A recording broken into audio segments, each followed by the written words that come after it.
Hi there, you're watching Time Warner Cable's Local Edition. This is the Sacramento Report. I'm Jaime Garza, and with me today is Senator Sharon. Nice to have you here, Senator. Good to be here. You have a proposal to eliminate transitional kindergarten.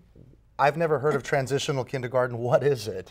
Well, actually, it's a bill that I have. Last year, through the legislature, was signed by the governor, there was a bill, a Summidian bill, that moved the kindergarten start date from December back to September. And I had been working on that bill. My husband had worked on that bill. Governor Wilson wanted that to happen because we really believe kids need to be ready.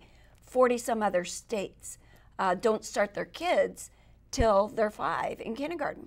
So that finally got worked out, but part of it was the almost $1 billion in savings to the schools, because they won't have those kids there for the next 13 years.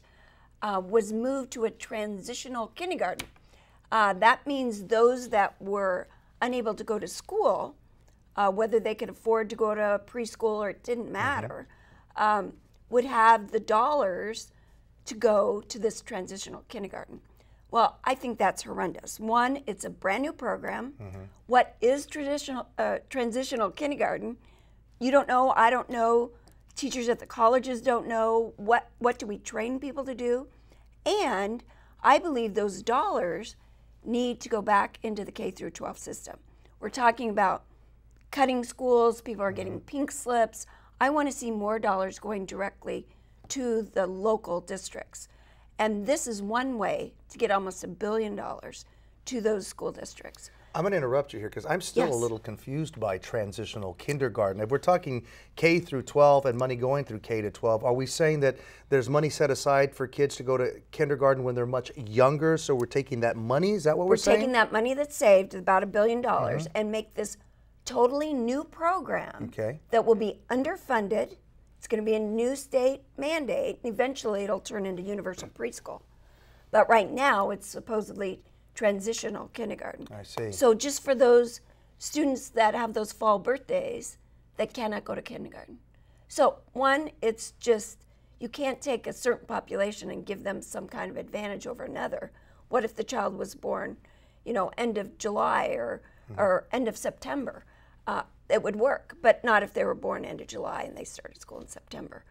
But the biggest problem is it's a whole nother underfunded state mandate, which leads to universal preschool that I don't think right now, with the state in the dire economic place it's in, needs another unfunded program that we then make the school districts do without funding them. And let's talk about education as a whole. And I've talked to Tom Torlakson many times, and he has a lot on his plate right now in terms of trying to figure out how do we continue to provide top quality education with the funding we have now and possibly less money if some of these proposals don't go to the voters. Absolutely. You know, there are a lot of ways that we can actually get more dollars to these local districts.